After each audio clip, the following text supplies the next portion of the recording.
and we have another experience of absence of measure. That is, the instruments are kept away and the mind is left alone. That is what we call sleep. There is a fifth activity which we call knowing through absence of a measure. How can we know through absence of a measure? It is what we call memory or recollection. Next year when I come to this table, I say there was a candle here, but the candle will not be there when I speak. This is what is called knowledge through absence of a measure. These are the 5 possibilities of the mind reacting through the 5 senses. So there is no 6th possibility, of course. Patanjali has given these 5 possibilities, and he says they contribute to our happiness or unhappiness according to the way in which we use them.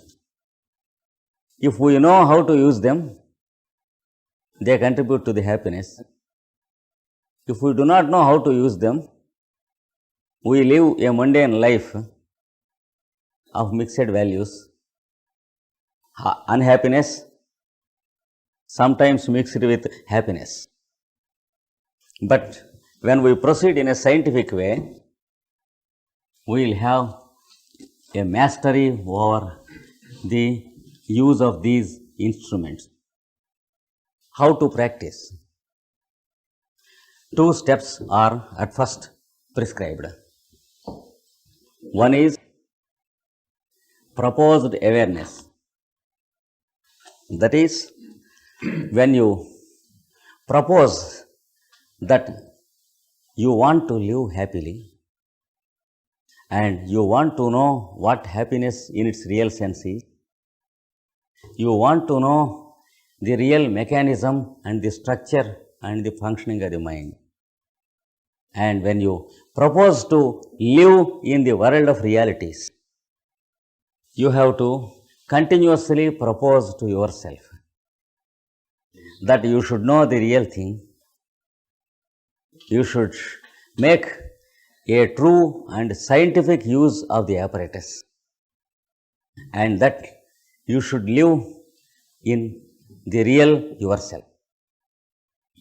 So, you should make a proposal for higher living in the mind at first, because the proposal is made with the mind, and every proposal stimulates the mind to rearrange itself and make a conscious repetition of the proposal.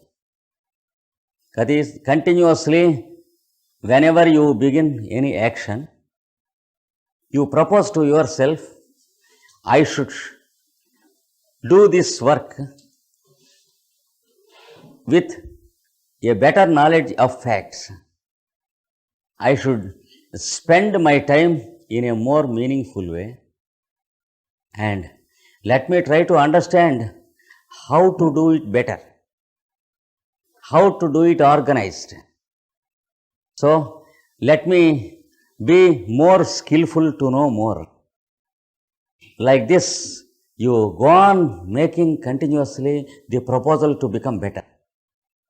At every step, you should do it until it becomes a practice.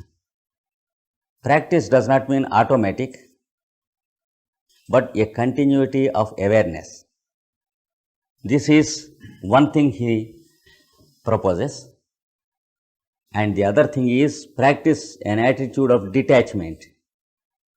What is detachment? Is it to ignore the loved ones? Ignore the loved ones. Is it to ignore wife or husband or children? Or is it to ignore old people and send them to old people houses? Just as many of you do in the Occident. Such a one can never dream of yogic life. Detachment is not abandoning, It is not leaving away people. It is not growing a spirit of indifference or loss of affection. It is a specific process prescribed by Patanjali.